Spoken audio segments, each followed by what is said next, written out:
Hey, it's Big Bo again. I know I haven't made a video in a while because my iPod keeps going dead after every 10 minutes, so it's going to be probably about a 10-minute video. But I got a hold of a 21 horse Briggs & Stratton V-Twin Intech. This used to be my dad's lawnmower. Reason why I have one of the cylinders off, because it's a little bit rusty. You can see that little junk right there. This is the head. How rusty it is. So I clean that off. I like these Intechs and these bigger V-Twins because they got double barrel carburetors. I've never used a double barrel carburetor, but I like them. And what I'm going to be doing to this mower is either I'm going to make another racing lawnmower out of it, or take this 21 horse V-Twin and put it on my racer, which is this late 80s, early 90s Craftsman 2. Originally had 11 horse Tecumseh on it, took that off first day I had it. Did not like the Tecumsehs. As I said before, I'm not really a big fan of them. This has a 12.5 Briggs with a shaved head, one-piece carb, straight pipe, and been ported out. 4-inch pulley in the front, 3-inch pulley in the back. Brand new Spicer rear end out of the box. Took the deck control and made it the deck. This is the PTO. Made it to the shifter. That's reverse. This is neutral right here. It's a 5-speed. Went down to the flea market one day and this guy had this brand new rear end just sitting in a box. I said, what was that for? How much did he want for it? He said $25. I said, hell, I'll take it. Which is a pretty good deal since these rear ends run at least $100 something. Which I've seen on a couple people, they pay $150 to get them shipped to their house because they're 5-speeds.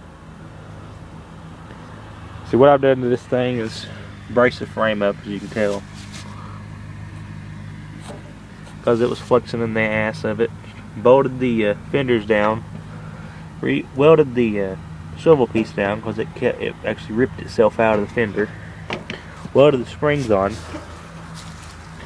Cut the fender 3 inches on each side. Some people drop the floorboards. I don't like that. But my floorboards will be dragging the ground. If they get caught on something around my house, they will just rip off. Put a gas pedal on it. It needs to be adjusted back to where it was. Put it up there to the one-piece carb. This is the older carb. It's a newer motor.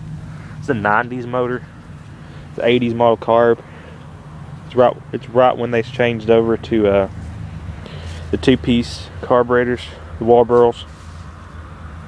That's actually a name brand Briggs & Stratton carb. It's not anything else. Not a Walbro, McKee, or nothing like that. Just a regular one-piece Briggs & Stratton carb. Came off an 11 horse. Everybody thinks you can it's not enough power because it's 1 horse less. Well, all you think you got to do is turn that screw just a little bit more on the bottom, and it's the same thing.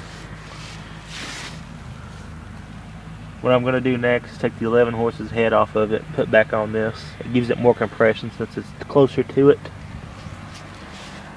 And I'm going to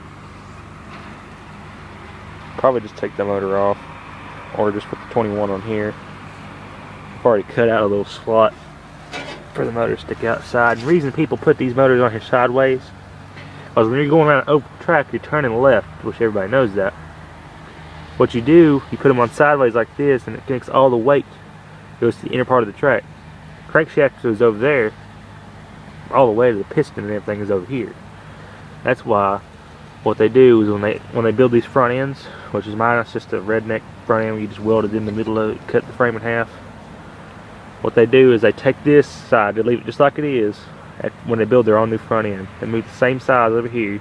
They extend it about 4 inches on the right side, where it'll cock the side of it up, and then they weld it at a 10-degree angle. Mine's just flat, since it's going to play around the house with. But I just want to bog down whenever I go around my yard. So what I did is I went and bought this 21 horse for $100. I traded a Murray lawnmower for it. The older 2-piece Fender Murrays. Traded it to my dad. They had a Tecumseh engine on it, which I don't know why, but here lately I've been getting a lot of Tecumsehs. But I've only kept 2 Tecumsehs, which is the older ones, which is the ones I like. What I'm going to do to this is just put it on the racer. But right now I got to fix the head. I'll take both the heads off, clean them out. Take both piston holes with the bores, and clean the bores out. And clean the carburetor out. Clean the needles, the solenoids, or whatever, no, coils off. Clean the coils off and clean this magnet off. Then hook it up to my big battery and try to fire it. So I know I probably have to put another fuel pump on it, because that one's probably junk. You can probably tell how long this thing's been sitting just because it's fuel line. I've never seen fuel line just literally just crack in half. It literally just started busting and cracking. As you can see here, watch this.